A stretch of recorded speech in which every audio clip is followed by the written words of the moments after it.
저는 50대 여성이고 평범한 가정주부입니다.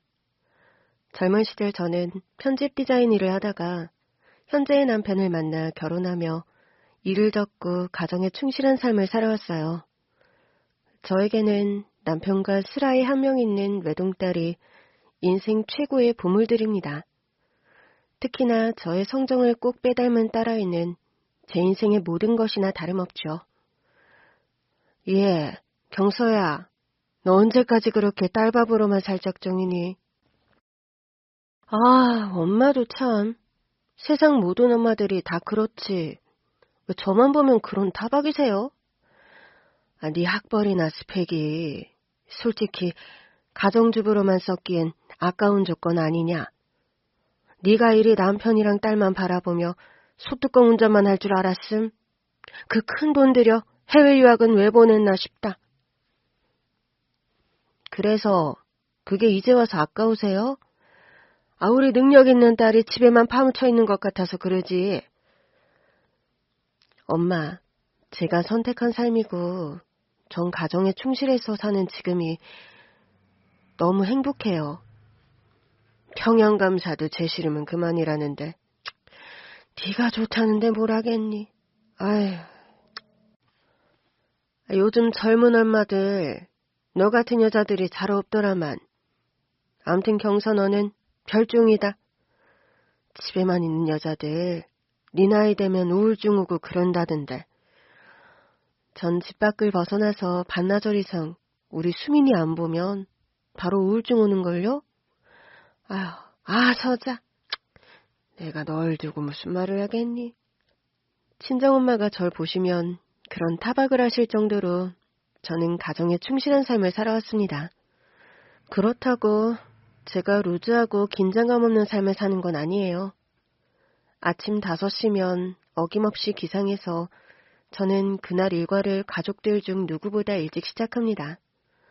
빨래를 돌려놓고 집안 환기를 시키면서 아침 식사를 준비하기 시작하죠. 점심은 식구들이 모두 밖에서 먹고 아이가 커가면서 저녁 식사도 식구들이 모여서 다 함께하기 힘들어지다 보니까 저는 아침 식사에 큰 비중을 두는 편입니다. 아침이라고 건성으로 간단히 차리지 않고 소위 말하는 구첩 반상을 대령하는 편이죠. 여보, 오늘도 일찍 일어났어? 새삼스레 왜 그래요? 이제 우리 아침은 간단히 먹기로 약속했잖아. 당신도 참, 우리가 언제 그런 약속을 했다 그래요? 잊어버렸어? 갑자기 그게 무슨 말이에요? 아침 식사 식구들 다 같이 맛있게 먹는 게 우리 집 루틴인데. 왜 이상한 소리를 해요, 아침부터. 그래서 새벽부터 일어나 솥밥에 찌개에 국에 저 많은 반찬들을 다 만든 거야? 당신 아침 메뉴 마음에 들면 도시락 싸가는 거 좋아하잖아요. 오늘도 아마 나한테 도시락 싸달라고 할걸요?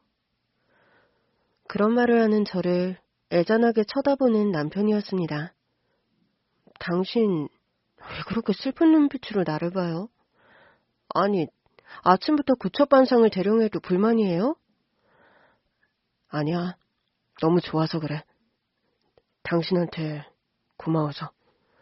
요즘 들어 남편의 성격이 좀 이상해졌다고 느낍니다. 아무것도 아닌 것에 너무 오버해서 감동을 하고 울 일도 아닌데 눈물을 보이고 감정 기복이 심해진 남편을 보면서 혹시 나보다 먼저 남편이 갱년기가 온 것이 아닌가 그런 생각이 들 정도예요. 그래도 막상 밥상을 차려주면 누구보다 맛있게 먹는 남편입니다. 굴비구이 맛이 어때요? 당신이 요즘 입맛이 통 없어 보여서 내가 영광에서 직접 주문한 건데. 당신 음식이야. 늘 맛있지. 오늘도 그럼 도시락 싸줄까요? 그래, 그렇게 해. 여보, 그런데 우리 내일 아침부터는 나가서 사 먹자. 왜요? 그냥 그러는 게 좋겠어. 당신도 참. 점심은 당신이나 수민이나 밖에서 먹고 당신은 회식이다, 수민이 학원이다. 저녁 같이 먹을 날도 일주일에 손꼽을까 말까 한데 아침이라도 같이 한 상 제대로 차려서 다 같이 먹어야죠. 여보, 당신 정말 무슨 말을 하려는 듯하다 가까스로 말을 삼키는 남편이었습니다. 여보, 나 실은 내일부턴 새벽 출근이야. 외주 프로젝트 발주 맡아서 당분간 일찍 나가야 하니까 아침 식사 당분간은 밖에서 할게. 아, 그래서 그런 거예요? 그럼 진작 말해야지 그랬어요. 여보, 우리 어디 여행이라도 좀 다녀올까? 갑자기 웬 여행이에요? 새로 프로젝트 맡으면 바빠지는 거 아니에요? 그냥 주말에 잠깐이라도 아님 이사를 가는 건 어떻겠어? 당신 점점 요즘 자꾸 이상한 말만 하네요. 지금 사는 아파트만큼 좋은 데가 어딨다고 그래요? 게다가 학군이며 전철역이며 다 가까워서 점점 값이 오르는 집을 왜 팔아요? 그래, 우리 다 천천히 얘기하자. 설거지는 내가 할 테니 당신은 좀 들어가 쉬어. 얼른 출근이나 해요. 설거지하는 게 뭐 그리 큰일이라고. 당신 오늘 병원 가는 날이지? 잊어먹지 말고 잘 다녀오고. 걱정 말아요. 내가 어린애도 아닌데. 그런데 당신 밥 남긴 거예요? 미안해. 오늘 속이 좀 안 좋아서 밥만 먹을게. 내가 밥 남기는 거 제일 싫어하는 거 알면서. 그러니까 내일부터는 아침 차리지 마. 남들은 아침 안 차려줘서 불만이던데 당신 요즘 따라 왜 내가 아침 차리는 걸 그렇게 싫어하죠? 여보, 당신 정말... 아니야, 관두자. 나 지금 출근해야 돼. 남편이 무거운 얼굴로 출근을 했고 전 좀 찜찜한 기분으로 아침 설거지를 마쳤습니다. 뭔가 기분이 우울한 날일수록 몸을 더 부지런히 움직이자가 제 주입니다. 저는 그날 대청소를 하기로 마음을 먹었죠. 커튼을 뜯어서 다 빨고 침대 이불 시트도 뜯어내서 욕조에 담가 간만에 손빨래를 했어요. 바닥을 쓸고 닦고 천정의 먼지를 털어내고 유리창 청소까지 다 마치고 나니 오후를 훌쩍 넘긴 시간이 됐습니다. 점심도 거르고 청소를 했더니 너무 피곤해서 뻗어있는데 남편이 이른 퇴근을 했더군요. 오늘 일찍 왔네요? 당신이랑 같이 저녁이나 먹으려고. 나가자. 외식이나 하게. 외식을요? 아침에 먹다 남은 반찬들도 많은데 왜 굳이 외식을 해요? 여보, 제발. 오늘은 내가 외출하고 싶어서 그래. 그러니까 우리 나가서 외식하자. 외식하자는 말을 하면서 왜 그리 성질을 내요? 당신 정말 요즘 이상한 거 알아요? 그때였어요. 제 휴대폰이 울리면서 딸아이로부터 문자가 도착했습니다.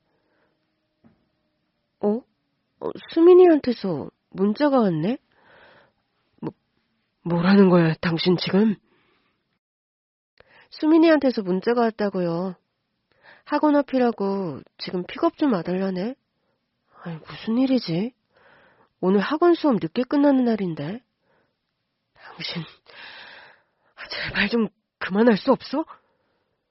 대뜸 소리를 지르면서 저를 잡고 흔드는 남편이었습니다. 남편의 격앙된 반응에 저는 당황할 수밖에 없었어요. 왜 소리를 질러요? 당신이야말로 제발 좀 그만해요. 수민이한테 문자가 오다니. 그게 무슨 되도 않는 소리냐고? 괴롭다는 듯 머리를 쥐어뜯으며 거실 소파에 털썩 주저앉는 남편이었습니다. 그럼 내가 오지도 않은 문자를 왔다고 하겠어요? 이거 봐요. 수민이한테 문자가 왔잖아요. 픽업해달라고. 제 말에 저를 의심의 눈초리로 보면서 제 휴대폰을 뺏어가 가져가서 보는 남편이었습니다. 아니, 이게 대체 어떻게 된 일이지? 영문을 모르겠다는 듯 제 휴대폰을 뚫어져라 노려보는 남편이었어요. 저는 남편이 그러거나 말거나 급히 옷을 챙겨 입고 나가려고 했습니다. 생전 시간 외에 픽업을 와달라고 하는 아이가 아닌데 학원이 끝날 시간이 아닌데도 픽업을 갑자기 와달라는 건 어디가 아프거나 분명 문제가 생겼다는 뜻일 테니까요.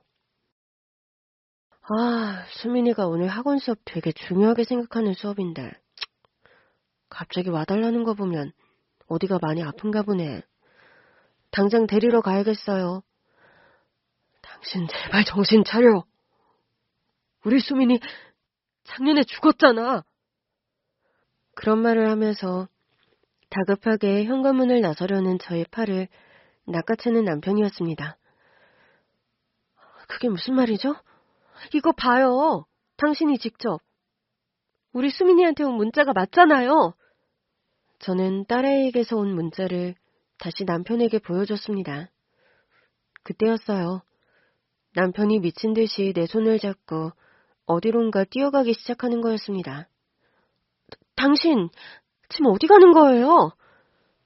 따라와 보면 알아. 가보면 당신도 아무 말 못할 거야.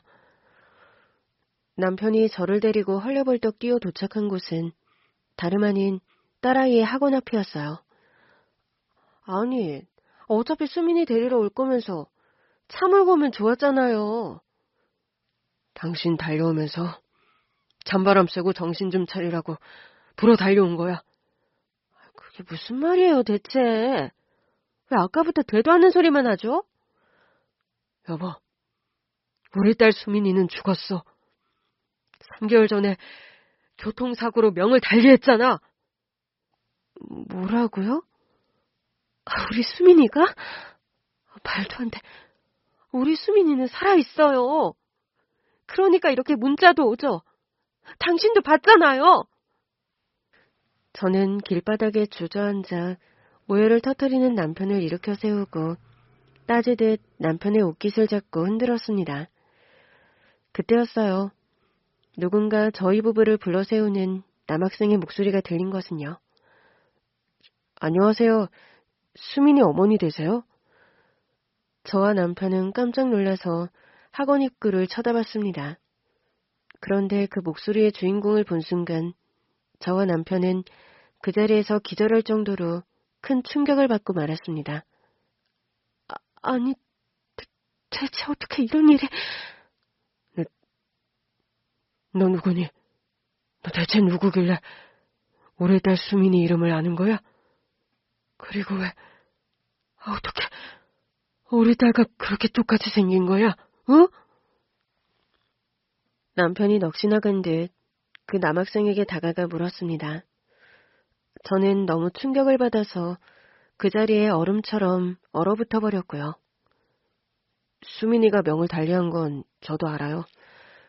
그런데 오늘 수민이가 엄마 생일 파티 서프라이즈로 해준다고 예약 문자 보낸 걸 제가 알고 있었거든요. 예약 문자라고? 네. 저는 사실 반년 정도 전부터 수민이를 알았어요. SNS상에서 우연히 서로를 봤는데 너무 똑같이 생겨서 서로 놀랐고 서로 신상을 묻다가 우리가 서로 옛날에 고아원에서 헤어진 쌍둥이 남매라는 걸 알게 됐습니다. 아니, 네가 그럼 수민이 친동생이라는 거야? 쌍둥이라 누가 동생이고 오빠인 게 큰 의미는 없겠지만 고아원 원장님 말씀으로는 제가 1분 일찍 태어나서 오빠라고 하시더군요. 그럼 네가 수민이와 둘이서 연락을 주고받았다는 거니? 네. 저는 여태 고아원에서 지내고 있었고 헤어진 여동생을 이런 식으로 만날 거라 생각을 못했는데 SNS를 통해서 만나게 된 게 너무 신기하고 반가웠어요. 여보, 이게 다 무슨 말이죠? 우리 수민이 오빠라니. 우리 수민이가 죽었다고요? 여보, 제발 정신 차려. 우리 수민이 3달 전에 당신이 모는 차를 타고 같이 여행 갔다가 교통사고로 죽었잖아. 응? 그런 말을 하면서 휴대폰 사진첩에서 여러 장의 사진과 동영상을 보여주는 남편이었습니다. 그게 무슨 사진과 동영상이었냐고요?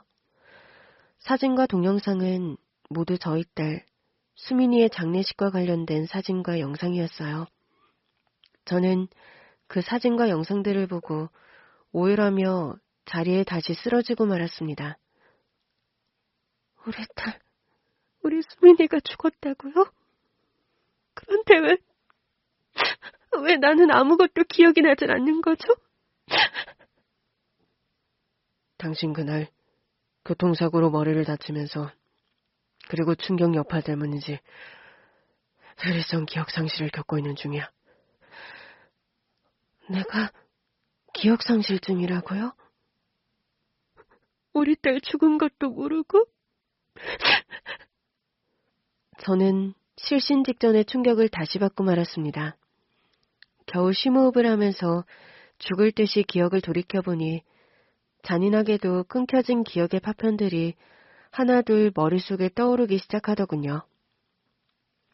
그날의 교통사고, 마주오던 트럭과의 충돌, 갓길 아래로 정신없이 미끄러져 내려가던 자동차, 그리고 끝도 없이 몰려오던 극심한 통증, 수민이의 비명소리, 구급차 소리와 앰뷸런스 소리.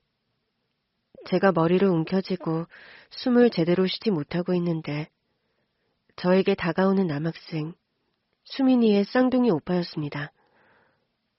저기, 이거요. 수국 꽃다발이에요. 수민이가 오늘 아주머니 생일 서프라이즈 해준다고 학원 앞에 오시게 해서 수국 꽃다발 드릴 거라는 말이 생각이 나서 수민이 대신 제가 나왔어요. 수국은 제가 제일 좋아하는 꽃이랍니다. 저희 딸 수민이는 매년 제 생일마다 깜찍한 방법으로 수국 꽃다발을 안겨주곤 했어요. 어느 해에는 아침에 일찍 일어나자마자 코앞에 들이밀기도 하고, 어느 날은 또 제가 아침 식사를 준비하는 식탁 위에, 또 어느 날은 학교에서 돌아오는 현관문 앞에서 불쑥. 오늘도 수국 꽃다발로 생일 서프라이즈 스타트야? 매번 엄마 놀래켜주고 감동시켜드리려고 제가 얼마나 머리 쓰는 줄 모르시죠? 저번 해에는 시장 마트 카트 안에 넣어두더니 이번에는 엄마 다니는 헬스장 안 라커룸 아니니? 매번 장소가 기발해져서 엄마가 좀처럼 예상을 못하겠구나. 내년에도 진짜 예상 못한 곳에서 받으실 거니까 기대하세요, 엄마. 제가 좋아하는 수국꽃다발을 매년 그렇게 서프라이즈로 선물해주는 깜찍하고 사랑스러운 딸내미였습니다. 저와 수민이는 서로 남매지간인 걸 알고 매일 서로 연락하고 주말에는 가끔 만나서 밥도 먹었어요. 그런데 왜 수민이는 그런 말을 나에게 안 한 걸까? 부모님께 말씀드리는 문제를 수민이가 고민을 하더라고요. 그리고 이번 아주머니 생신에 학원 앞에서 꽃다발을 드릴 거라고 예약 문자 벌써 보내놨다고 했던 말이 떠올라서 수민이가 명을 달리한 건 알았지만 제가 수민이 대신 나온 거고요. 그런 말을 하면서 글썽한 눈으로 수국 꽃다발을 저에게 안기는 남학생이었습니다. 남자아이였다 뿐이지 쌍둥이여서 그런가 저희 딸 수민이와 붕어빵이라고 해도 과언이 아닐 정도로 이목구비가 똑같은 그 남학생을 보며 저는 억장이 무너지는 것 같았어요. 세상에서 제일 사랑하던 나의 소중한 딸 수민이가 더 이상 이 세상에 없다는 걸 다시 알게 된 순간 수민이와 똑 닮은 남학생을 눈앞에서 대면하는 기분. 여러분은 그런 기분이 어떤 것인지 짐작이 가실지요? 그래서 네가 우리 수민이 대신 이 수국 꽃다발을 가지고 이 자리에 나왔다는 거야? 네. 예약 문자라 아마 분명히 문자가 갔을 것 같아요. 수민이가 명을 달리해서 아마 안 나오실 수도 있지만 그냥 혹시나 하는 마음에. 저는 그런 말을 하면서 눈물을 닦는 남학생을 와라 끌어안아 주었습니다. 고맙다. 정말 고마워. 우리 수민이 대신 이 자리에 나와줘서 아줌마가 정말 고마워. 저는 그 남학생을 끌어안고 한참을 오열했습니다. 저희 남편도 그 남학생을 안아주며 한참을 울었어요. 우리 수민이가 학생을 만나고 다니는 줄도 모르고 이 사람과 나는 한때 남자친구가 생긴 걸로 오해를 할 정도였어. 남자친구요? 그래. 우리 몰래 비밀 친구가 없는 아이였는데 학생을 만나러 가는 날엔 누굴 만나러 간다고 말도 잘 안 하고 슬쩍슬쩍 거짓말하는 느낌이 들어서 나와 수민이 아빠는 수민이에게 남자친구가 생겼나? 그런 오해를 했었는데 수민이와 저는 서로 형제를 찾아서 좋았는데 부모님이 어떻게 받아들이실지 몰라서 저희끼리는 일단 그냥 서로를 찾은 걸 비밀로 하기로 했었거든요. 죄송합니다. 그런 말을 하면서 고개를 푹 수그리는 남학생이었습니다. 그런 말 마라. 그게 무슨 죄송할 일이라고 사과를 하고 그러니. 진작에 수민이가 오빠를 찾은 걸 알았더라면 더 좋았을 텐데. 사실 이제와 말씀드리자면 수민이는 저와 남편의 생물학적인 친딸이 아닙니다. 네, 남편과 저는 13년 전 수민이를 고아원에서 입양했어요. 이 아이는 수민이라는 아이고 다른 아이는 한민이에요. 두 아이가 쌍둥이라고 하셨죠? 네, 여자아이 입양을 원하셔서 수민이를 보여드린 거고요. 여보, 우리 이왕 아이 입양하기로 한 김에 두 아이를 다 같이 입양하는 게 어때요? 한민이까지 남매를 동시에? 나는 아들도 생기는 거에 찬성이지만 당신 자신 있겠어? 내가 누구보다 아이 욕심 많은 거 당신이 더 잘 알잖아요. 힘들겠지만 나 해보고 싶어요. 자신도 있고. 그런데요. 말씀 중간에 이런 말씀 송구합니다만 한민이는 다른 집에 이미 입양이 결정됐어요. 아, 그래요? 네. 다음 주에 입양을 결정한 집에서 한민이를 데리러 오기로 했고요. 아, 그렇군요. 아쉽네요. 수민이와 한민이가 친남매인데 한 집에 같이 입양이 되면 좋을 텐데요. 저희도 나름 그렇게 해보려고 노력을 했는데 한민이를 입양하겠다고 한 댁에서 먼저 결정을 내린 일이라 번복할 수가 없네요. 죄송합니다. 원장님께서 죄송하실 일은 아니죠. 그 댁에서 한민이를 잘 키워주시고 또 저희 부부가 수민이를 사랑으로 키우면 되는 일 아니겠어요? 예. 뭐든지 인연이 닿아야 가능한 일이니까요. 후에 시간이 흘러서 두 아이를 만나게끔 양쪽 부모님들께서 의논을 해주셔도 되고요. 네, 그 생각도 나쁘지 않은 것 같군요. 과거에 수민이를 입양하던 당시에요. 고아원 원장님과 그런 대화를 나누었더랍니다. 내가 옛날에 우리 수민이를 입양하면서 분명히 참, 이름이 한민이 맞지? 네, 맞아요. 제 이름을 기억하세요? 그럼 기억하다마다 우리 수민이 친오빠 이름이어서 내가 후에도 더 일부러 기억을 하고 있었어. 그러시군요. 한민 학생도 분명 다른 집에 입양되었다고 들었는데 고아원에서 지낸다니 그게 무슨 말이야? 저 사실은 미국 교포가정에 입양을 갔다가 그 댁 부모님이 교통사고로 돌아가시는 바람에 저 다시 한국으로 돌아왔고 원래 지내던 고아원에서 지냈어요. 아니, 어떻게 그런 일이...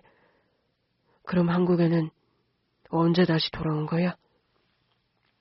한 5년 전에요.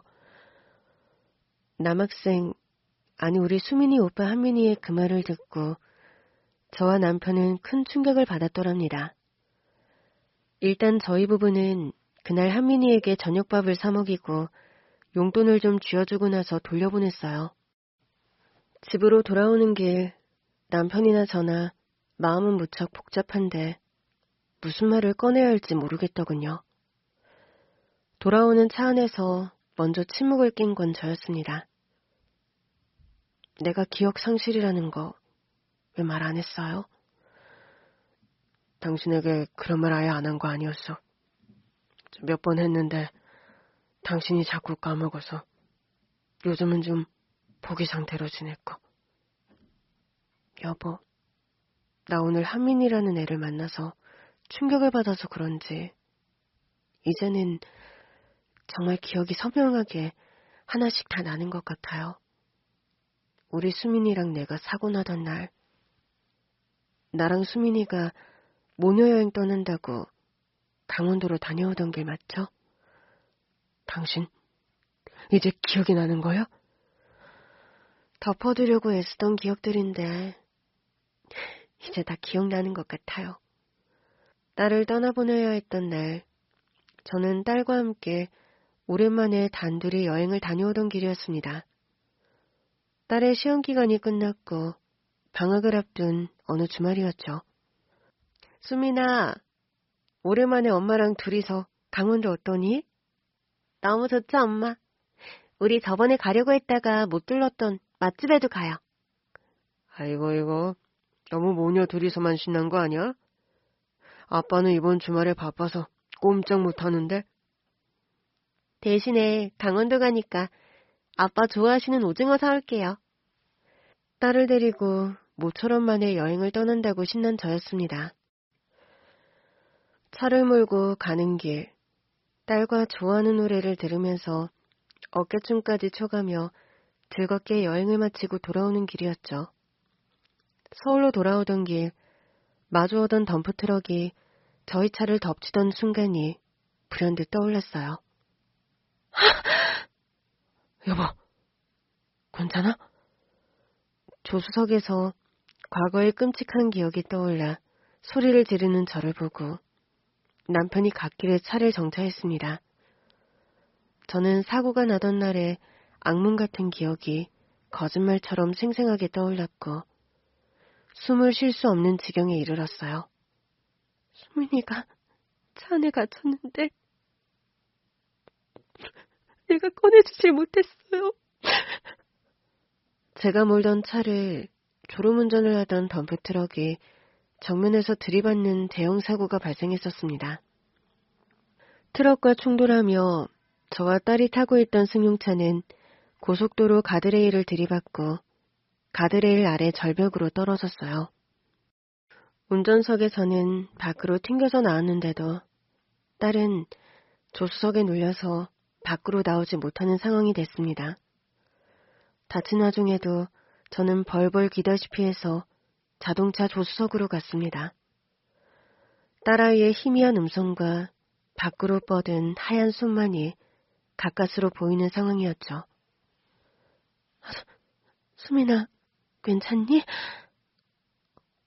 엄마, 몸이 끼어서 움직여지지가 않아요.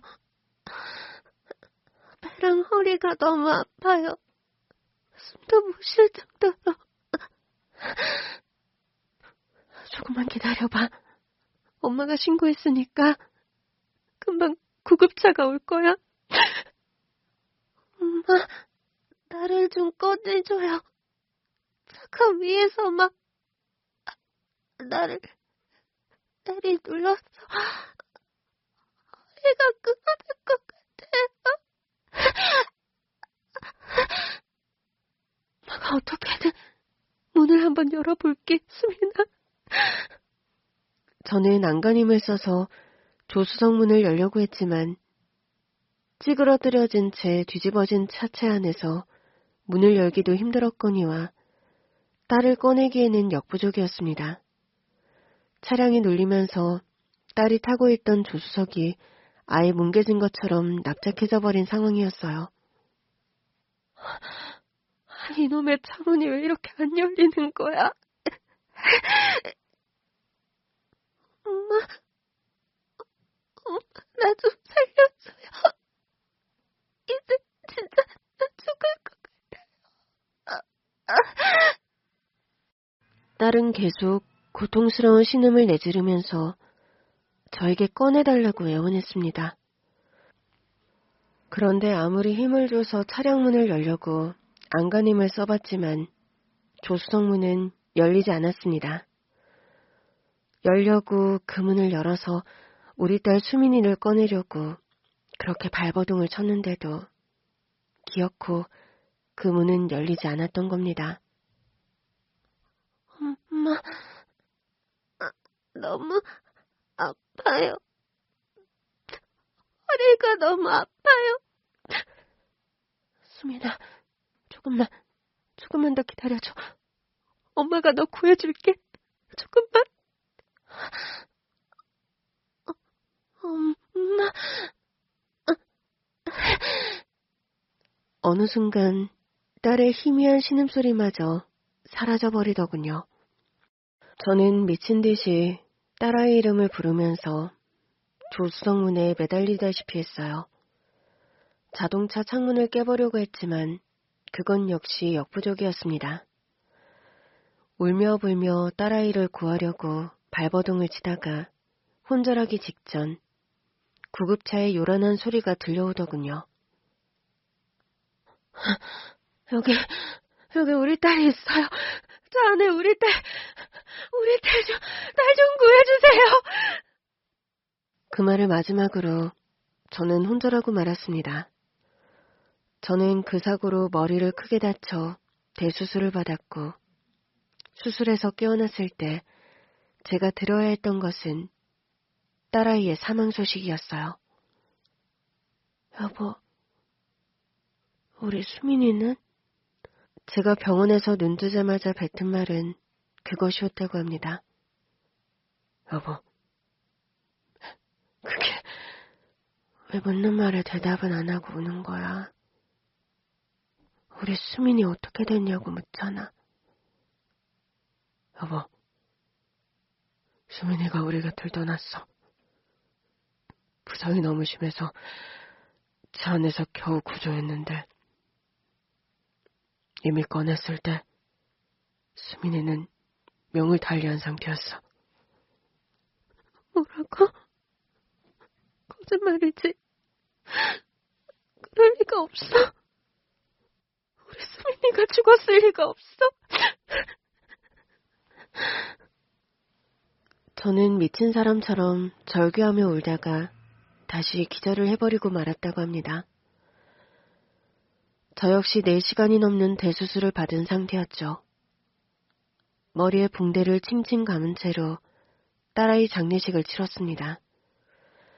장례식을 치르는 내내 넋이 나간 것 같은 상태의 저를 보고 사람들이 모두 안쓰러워했다더군요. 엄마랑 차를 타고 여행을 갔다가 딸만 명을 달리했대. 엄마가 수술받고 머리에 붕대 감은 채로 장례식을 치르네. 아휴, 세상에. 자기가 운전하던 차 타고 오다 딸이 그런 변을 당했으니 충격이 얼마나 클 거야? 부모는 죽으면 무덤에 묻고 자식은 죽으면 마음에 묻는다는데 참 안 됐네.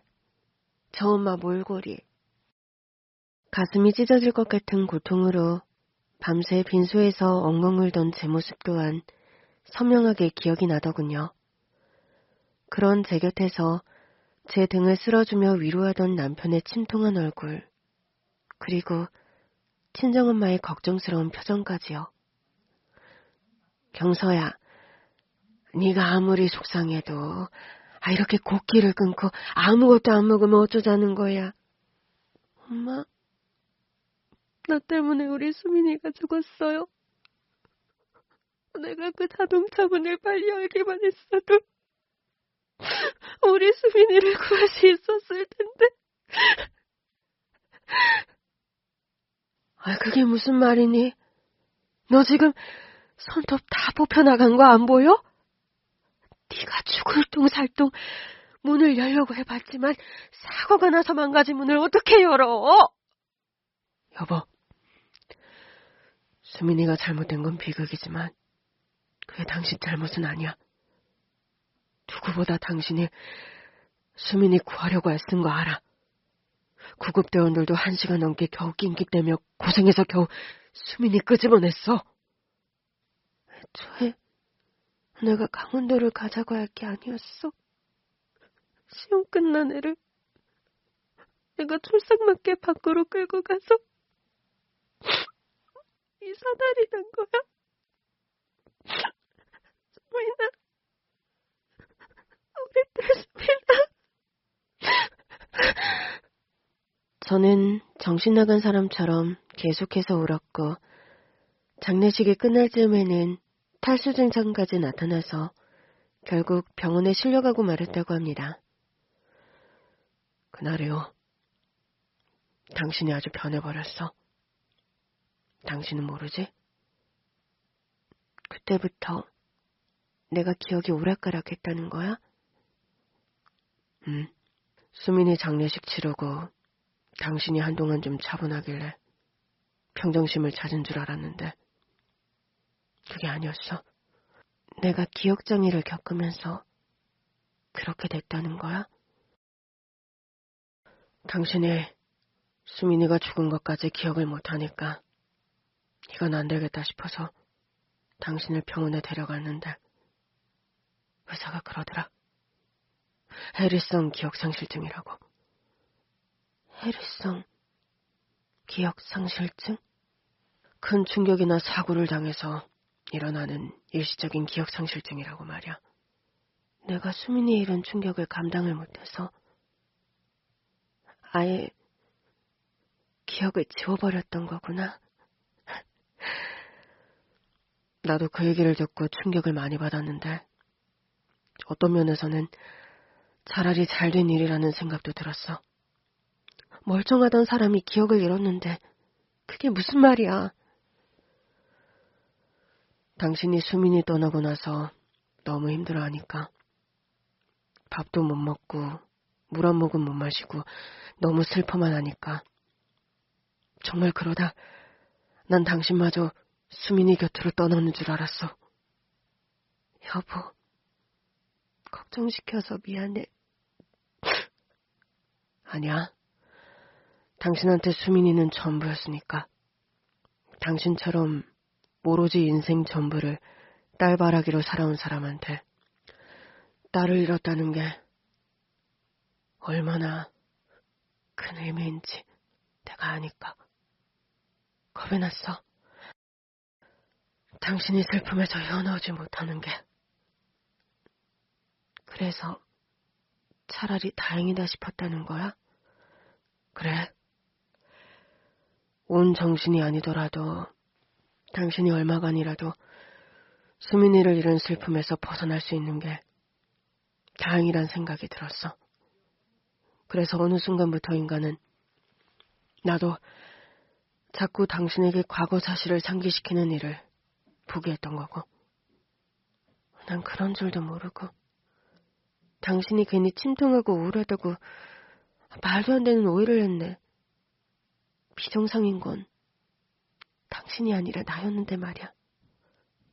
여보, 그래도 당신이 기억을 다시 찾은 것 같네. 오늘 말하는 당신 표정과 말들을 보니. 아픈 진실도 진실이니까 진실을 받아들이는 것 말고는 방법이 없는 거잖아. 갓길에 임시 정차를 해둔 상태의 남편 차 안에서 저와 남편은 한참을 끌어안고 오해를 했습니다. 당신 정말 괜찮아? 모든 걸 감당할 자신 있어? 나는 수민이를 잃고 난 후로 솔직히 당신이 정말 걱정돼. 당신도 나 못지않게 힘들었을 텐데 나까지 덤으로 걱정시켜서 미안해. 부부가 돼서 이럴 때 서로 힘이 되지는 못할 망정 당신을 너무 이중으로 내가 힘들게 했네. 그런 말을 듣자는 게 아니라 난 당신이 정말 걱정돼서 그래. 나 정신 똑바로 차릴게. 오늘 우리가 한 말 자동차 블랙박스에 다 녹음됐을 거야. 내가 혹시라도 다음에 또 기억을 잃으면 그거 다시 내게 들려줘.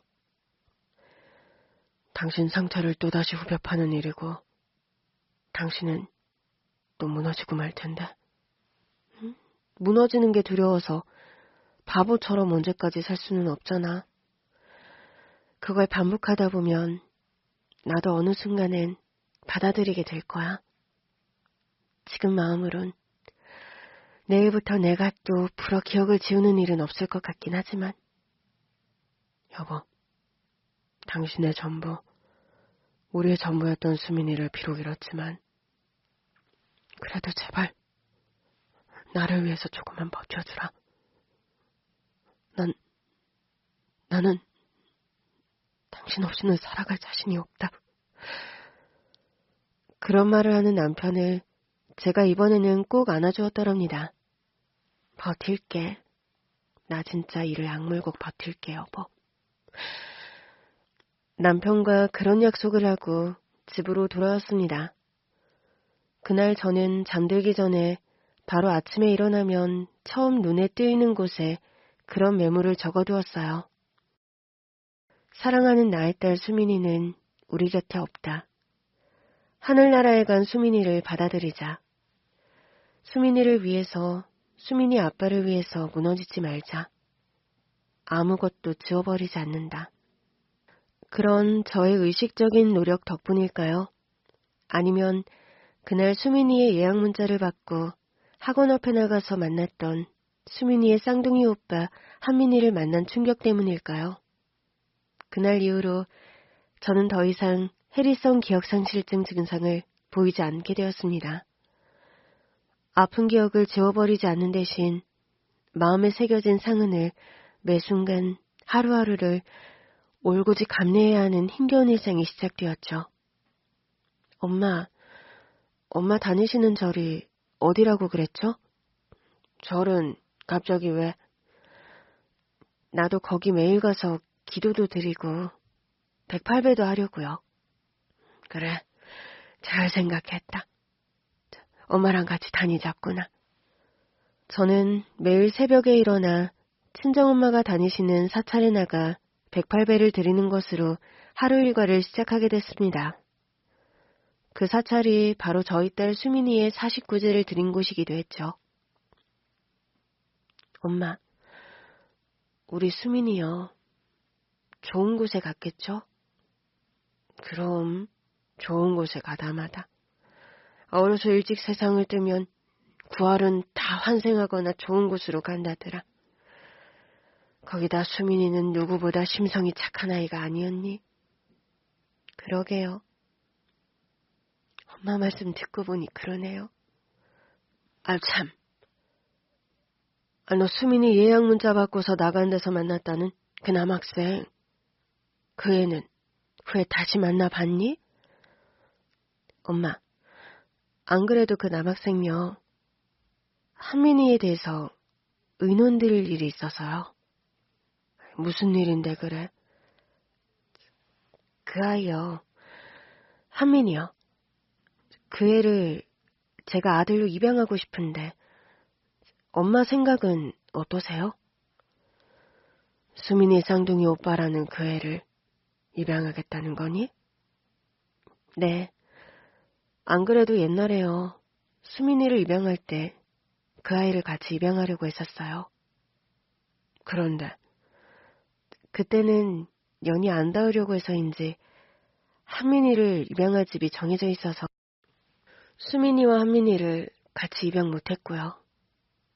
그럼 그 한민이라는 애는 입양을 갖다가 파양당했다는 거야? 미국 교포집에 입양을 갔는데 그댁 부모님이 모두 돌아가시는 바람에요. 아휴, 내 마음을 내가 누구보다 잘 이해하지만 너무 성급한 결정은 아니고 그래서 엄마한테 이렇게 의논 드리는 거예요. 원래 같이 입양하려고 했던 아이라면 지금 와서 너랑 이서방이 그 아이를 입양하는 게 나쁜 선택 같지는 않구나. 엄마 생각도 그렇죠. 그리고 우리 수민이가 생전에 그 한민이라는 아이요. 지 오빠를 만나서 참 좋아했더라고요. 혼자서. 그걸 어찌 알았니? 얼마 전에 수민이 유품을 정리하다가 수민이 일기장을 발견했어요. 매일 손글씨로 다이어리에 일기를 적었는데 그 일기장에 하민이에 대한 내용들이 많더라고요. 아휴, 세상에. 그 어린애가 엄마 아빠에게 말도 못하고 혼자서 지 오빠 상봉한 심정을 일기장에 적어놨든? 내 엄마, 오빠를 만나서 너무 좋다. 나에게도 형제가 있을 줄은 몰랐다. 나도 오빠도 서로 반가워서 어쩔 줄을 몰랐다. 처음엔 눈물이 났고 그 다음엔 계속 웃음이 났다. 아무리 봐도 서로 데칼코마니처럼 닮아서 신기했던 거다. 아휴, 수민이가 그런 내용을 일기장에 적어놨구나. 세상에. 그리고 엄마 아빠가 알면 뭐라고 하실까? 한민 오빠의 존재를 엄마 아빠가 반기실지 아닐지 몰라서 솔직히 걱정된다. 이런 내용도요. 아휴, 수민이 그게 어려서부터 성정이 애어른이라 그런 걱정을 혼자 했구나.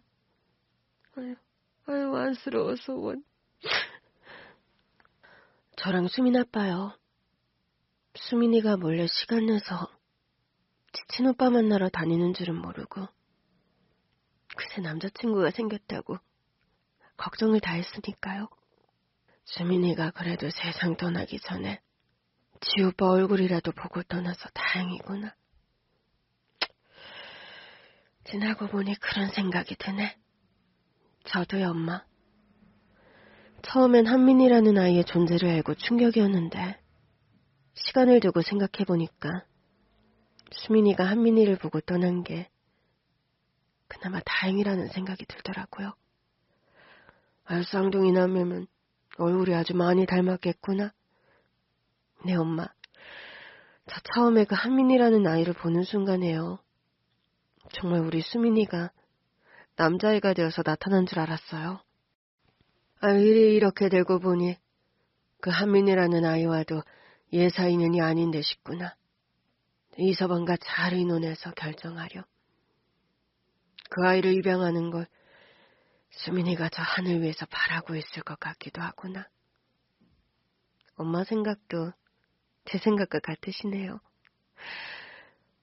저는 며칠 더 고민을 한 끝에 남편에게 제 생각을 말했더랍니다. 여보, 우리 오랜만에 둘이서 소주 한잔 할까요? 그래? 좋지. 안주는 뭐 있어?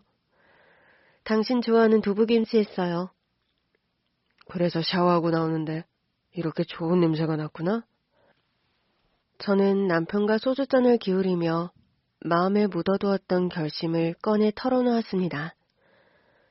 여보, 당신 수민이 많이 그립죠? 매일 느끼는 그리움이었지만 남편과 저는 한동안 수민이 얘기를 불어 더 꺼내지 않았더랍니다. 수민이 유품 정리를 끝낸 상황이었지만 딸아이 방에 딸아이가 쓰던 가구와 침대 등은 그대로 있었죠. 그 방문을 남편도 저도 불어 열지 않고 굳게 닫아둔 채 어색하면서도 그리운 공간으로 쓸쓸한 어둠 속에 갇혀버린 수민이 방이었어요. 그럼 그립지. 그런데 당신이 그런 말을 꺼내니까 좀 걱정되네. 왜? 내가 또 괴로워서 기억이라도 잃을까 봐서요? 제 물음에 말없이 눈가가 시큰해진 채로 소주를 마시는 남편이었습니다. 당신 하민이한테 연락해봤어요? 그 후로? 그걸 왜 물어? 그냥 궁금해서요. 그날 헤어지면서 다시 한번 만나자 말을 해놓고 연락도 못한 것 같아서 마음에 걸리더라고요. 나 실은 며칠 전에 한번 하민이를 만나서 같이 저녁 먹었어. 정말요? 아, 그런데 왜 나한테는 아무 말도 안 했어요? 그냥 고민하다가 안 했어. 일부러 속이려고 했던 건 아니고. 남편의 그런 신경을 이해 못하는 바 아니었기에 저는 말없이 남편의 빈잔에 소주를 다시 가득 따라주었습니다. 당신, 내가 소주 3잔 이상 마시는 거 싫어하면서 오늘따라 서비스가 좋네? 나 실은 당신한테 하고 싶은 말이 있어서요. 하고 싶은 말? 그게 뭔데? 한민이요.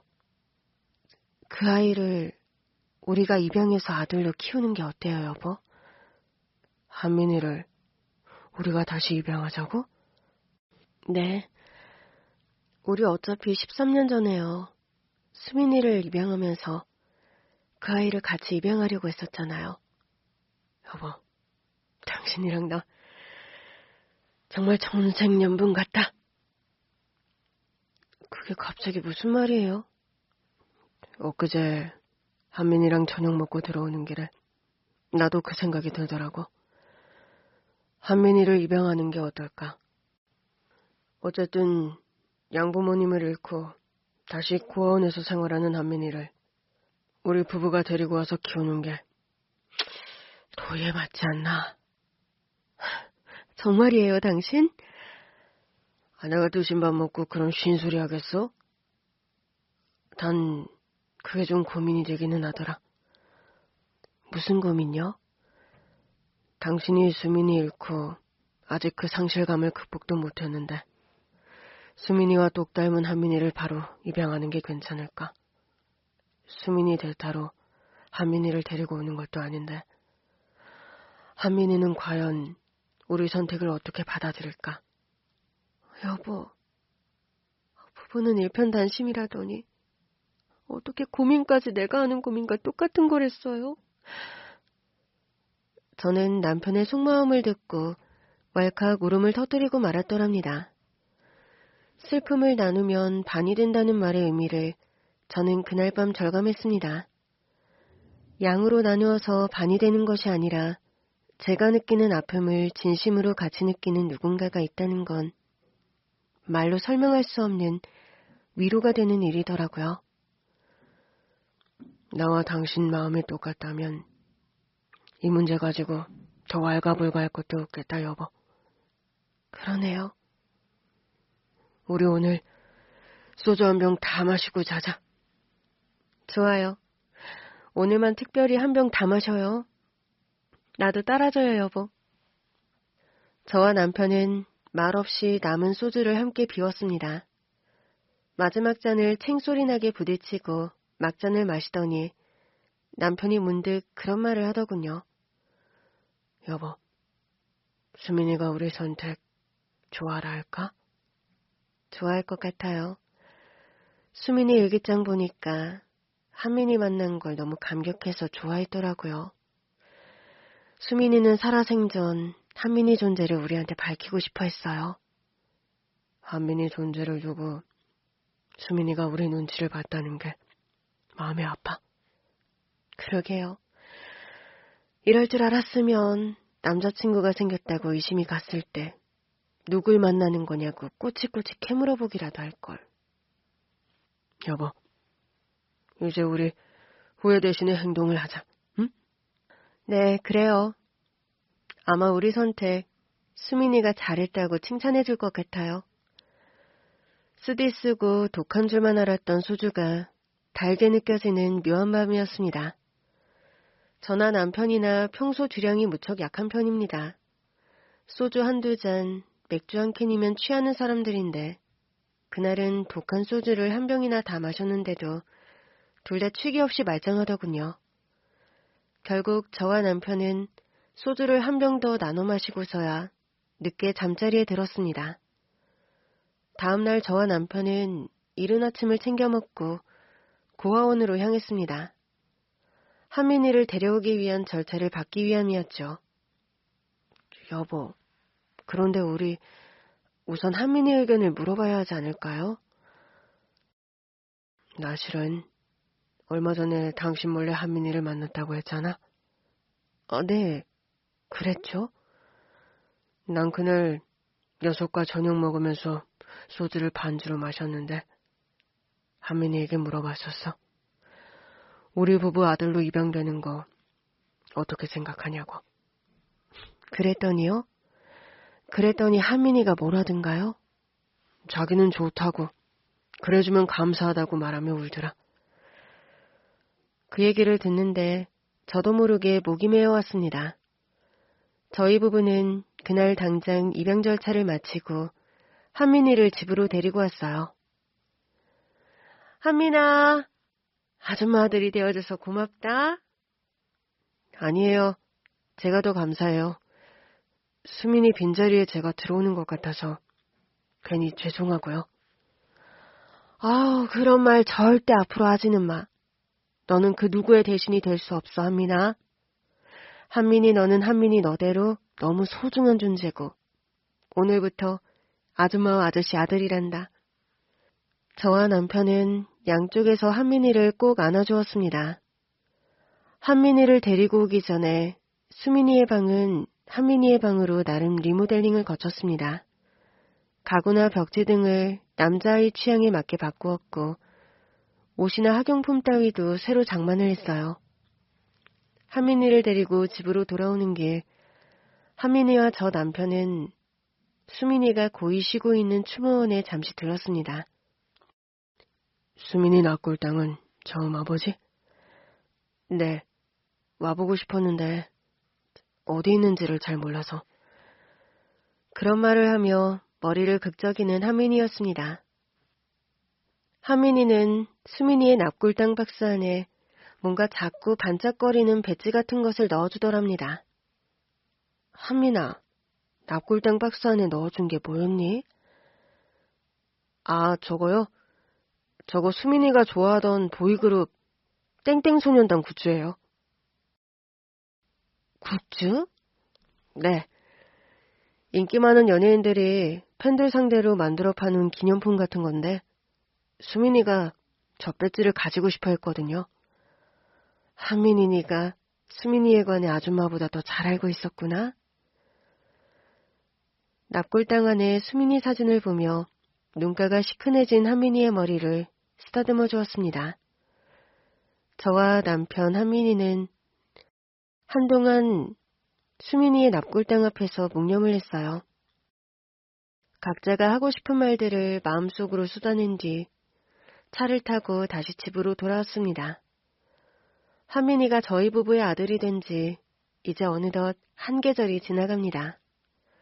얼마 안 있으면 수민이의 일주기 제삿날이 다가오네요. 수민이 제삿날에는 딸아이가 좋아하던 잡채와 파전을 제사상에 올릴 생각이에요. 참, 수민이처럼 한민이도 잡채와 파전을 무척 좋아하더라고요. 쌍둥이여서 그런가 입맛이나 성정이 놀랍도록 닮은 두 아이입니다. 눈, 코, 입이 많이 닮은 건 물론이고 수민이의 그 깊고 까만 눈동자를 빼닮은 듯 박아넣은 것 같은 한민이의 눈동자입니다. 한민이의 그 눈을 볼 때마다 저는 매일 이제 저희 곁에 없는 수민이의 눈빛을 보곤 하네요. 엄마, 학교 다녀오겠습니다. 그래, 한민아. 공부 열심히 하고 차 조심하고. 네, 저녁에 뵈어요, 엄마. 인사를 하고 현관문을 나서면서 다시 뒤를 돌아 손을 한번 흔드는 그 습관까지. 한민이와 수민이는 똑같습니다. 한민이와 수민이 두 아이를 모두 제 품에서 키울 수 있었더라면 얼마나 좋았을까요? 그 옛날 수민이를 입양하던 때 두 아이를 모두 저희 부부 아이로 데리고 올 수 있었더라면 아마 운명이 조금은 달라졌을까요? 지나간 고통스러운 과거와 비극을 지울 수 없다는 것을 이제 저는 알고 있습니다. 지나간 일은 지나간 대로 받아들여야 한다는 것도 알아요. 그날 수민이를 못내 차 안에서 꺼내지 못한 것이 여전히 가슴 아프고 죽도록 미안하지만요. 그 미안함으로 절망하며 슬퍼하는 대신 한민이의 엄마로 꿋꿋하게 살아가려 합니다. 수민아, 엄마가 그날 참 미안했어. 너에게 쓸데없이 여행 가자고 해서, 그리고 차 안에서 꺼내주지 못해서. 엄마가 정말 미안해. 부족한 엄마를 용서해주겠니? 수민이 네가 그토록 사랑하던 너희 오빠 한민이를 엄마와 아빠는 아들로 입양하게 되었단다. 너를 붕어빵처럼 빼닮은 한민이를 보면서 엄마는 너에 대한 그리움을 달래며 하루하루 버틴단다. 한민이는 참 신기해. 볼 때마다 수민이 너를 그립게 만들면서도 또 그 그리움을 달래주는 신기한 녀석이야. 저 하늘 위에서 엄마와 아빠 한민이를 네가 늘 지켜보고 있다는 거 알아. 다시 만나는 그날까지 우리 딸 행복하게 지내렴. 긴 얘기 들어주셔서 정말 감사합니다.